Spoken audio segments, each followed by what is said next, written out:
में जानकारी दे रहे हैं मंत्री कैलाश विजयवर्गीय।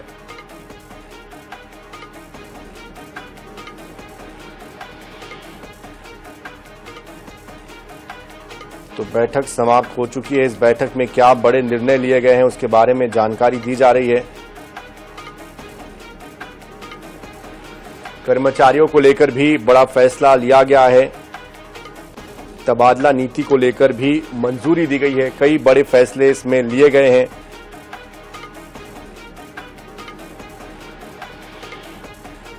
तो मोहन कैबिनेट की बैठक समाप्त हो चुकी है और कई महत्वपूर्ण फैसले लिए गए हैं। कई बड़ी बातें इसमें कही गई है कि वे स्थानांतरण 30 मई तक कर लें।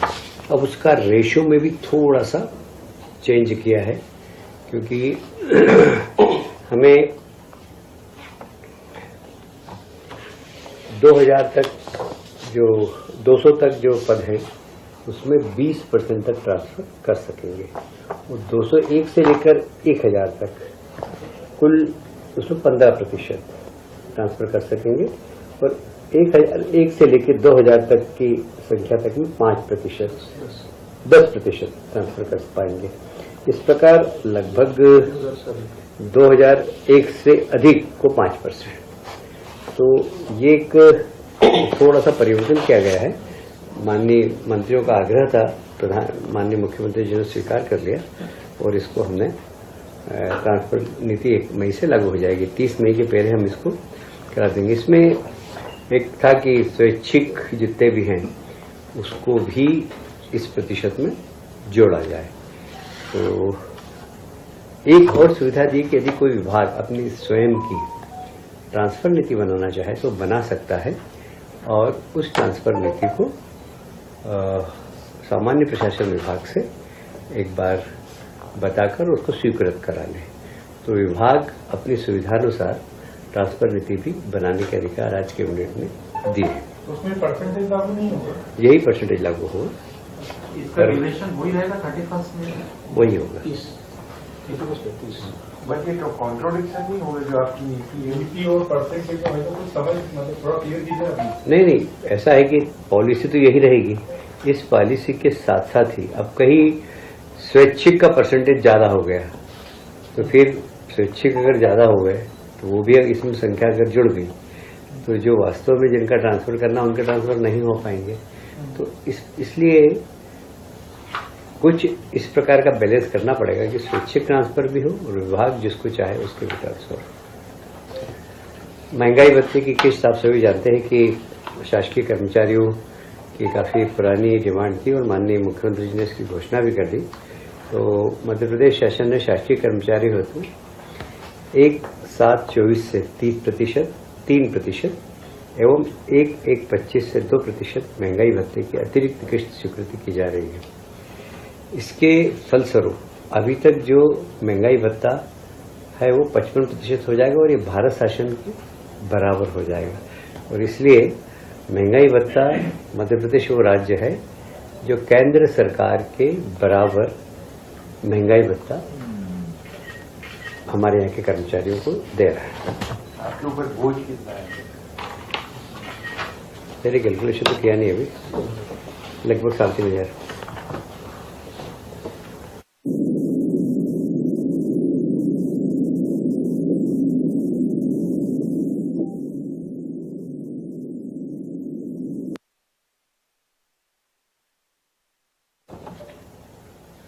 वैसे तो हम सरप्लस बिजली में हैं, पर हम अब ग्रीन एनर्जी को जरा फोकस कर रहे हैं, क्योंकि सारी दुनिया ग्रीन एनर्जी को की तरफ जा रही है। हमने भी ग्रीन एनर्जी की तरफ फोकस करना चालू किया है और इसीलिए मध्य प्रदेश और उत्तर प्रदेश दोनों की डिमांड अलग अलग समय पर होती है। हमारी डिमांड खत्म हो जाती है जब उत्तर प्रदेश की चालू होती है और इसलिए जब हमारे यहाँ बरसात आ जाती है तो वहाँ पे डिमांड चालू हो जाती है उत्तर प्रदेश में। हमारे यहाँ बरसात में डिमांड कम होती है। तो इसलिए मध्य प्रदेश और उत्तर प्रदेश दोनों संयुक्त रूप से मिलकर एक 2000 मेगावाट का सोलर पार्क बना रहे हैं, जिसमें 1000 तो कंपोजिट जिसमें भंडारण की क्षमता होगी और 1000 मेगावाट को खर्च कर सकेंगे। इस प्रकार 2000 मेगावाट का सोलर प्लांट मध्य प्रदेश और उत्तर प्रदेश के साथ संयुक्त रूप से मिलकर बनाने की योजना है। और इसमें लगभग इस प्रोजेक्ट में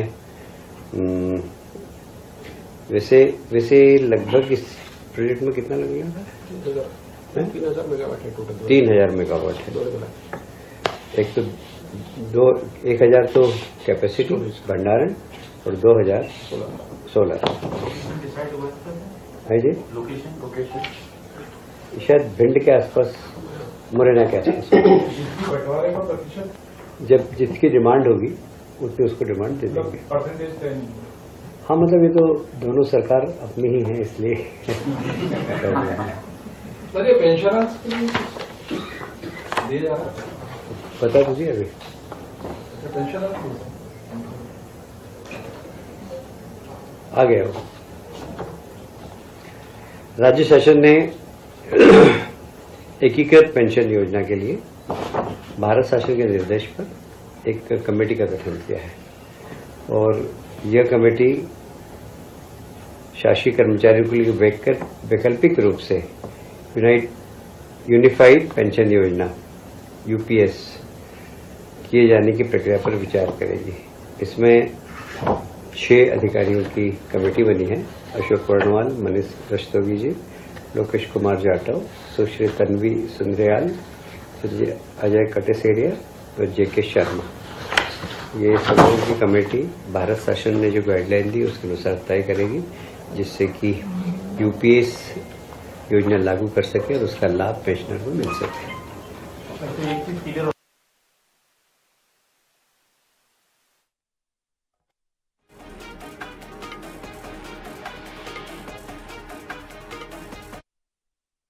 स्टेट देती है और एक सिर्फ सीएम का नहीं। अच्छा, सीमा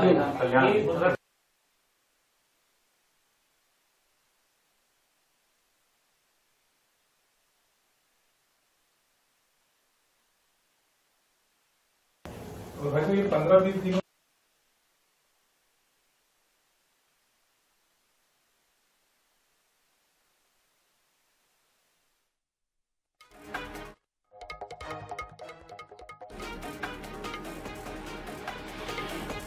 और इस खबर पर अधिक जानकारी देने के लिए हमारे साथ मध्य प्रदेश के ब्यूरो चीफ अनुराग मालवीय भी जुड़ चुके हैं। अनुराग जी, आपसे जानना चाहते हैं कौन से वो बड़े फैसले हैं जो कि इस कैबिनेट की बैठक में लिए गए? बिल्कुल, निश्चित रूप से अगर हम बात करें एमपी कैबिनेट की, तो आज अगर हम देखेंगे तो कहीं ना कहीं बहुत महत्वपूर्ण फैसला हुआ है। सबसे पहले जिस बड़े फैसले की बात करें वो फैसला है मध्य प्रदेश की नई तबादला नीति को मंजूरी। लगभग तकरीबन आप ये मान के चलिए 5 साल से ज्यादा का इंतजार था मध्य प्रदेश के शासकीय कर्मचारियों अधिकारियों को कि तबादला नीति आए, क्योंकि अब हजारों नहीं लाखों की संख्या में तबादलों के आवेदन पड़े हैं पिछले एक लंबे समय से, और वो तबादले नहीं हो पाने के कारण कहीं ना कहीं कई सारे जो परिवार थे वो परेशान हो रहे थे। किसी के बच्चे बाहर पढ़ रहे हैं, किसी के जो माता पिता है वो कहीं ना कहीं स्वास्थ्य कारणों से उनको परिजन सेवाएं नहीं दे पा रहे। तो ये जो मुश्किलें हैं ये कहीं ना कहीं बता रही थी कि बहुत जरूरी थी मध्य प्रदेश की तबादला नीति, और इसी तबादला नीति का इंतजार शासकीय कर्मचारी अधिकारी कर रहे थे, वो आ गई है। और उसमें अगर हम आपको बता दें तो प्रभारी जिला मंत्रियों को जिले के अंदर के तबादले का अधिकार दिया है। इसके अलावा इतना ही नहीं है, अगर हम बात करें विभागीय तबादलों की बात, तो वो विभागीय मंत्रियों के पास में इसके अधिकार होंगे, और रिकमेंडेशंस और शर्तें अलग अलग बताई गई हैं, चाहे वो स्वास्थ्य कारणों की हो, पारिवारिक कारणों की हो, इसके अलावा विभागीय स्थिति की हो, या फिर पदों की रिक्तता के हिसाब से इस नीति को तय किया गया है। और आज कैबिनेट की मंजूरी के बाद ये 1 मई से लागू हो जाएगी।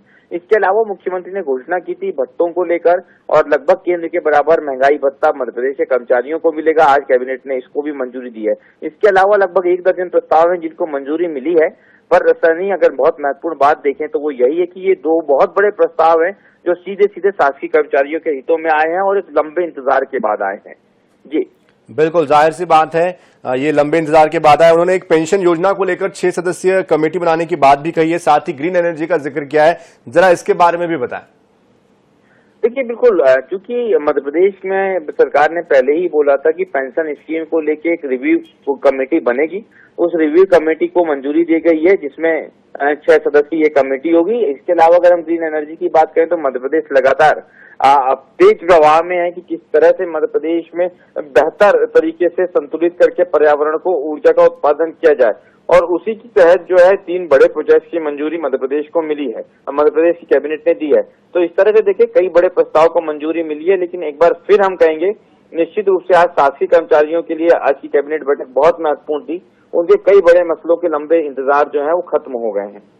बिल्कुल, जाहिर सी बात है, एक बड़ा दिन था। बड़ी खबर यह भी है कि आज शासकीय कर्मचारियों के हित में कई बड़े फैसले हुए हैं। बहुत शुक्रिया अनुराग जी इस पूरी जानकारी के लिए।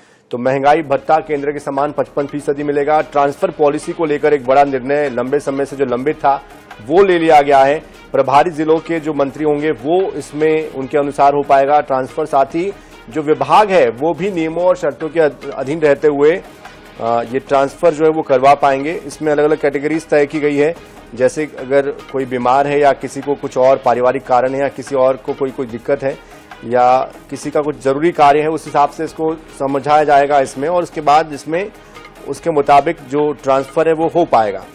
तो ये एक महत्वपूर्ण फैसला है। ग्रीन एनर्जी को लेकर खासतौर पर बात की गई है। 1000 मेगावाट बिजली ग्रीन एनर्जी के जरिए उत्पादित करने की बात भी कही गई। साथ ही यूनिफाइड पेंशन योजना यानी केंद्र के समान पेंशन मिल पाए, इसके लिए 6 सदस्यीय कमेटी बनाई गई है जो कि भविष्य में ये जो पेंशन है इसके लिए तय करेगी।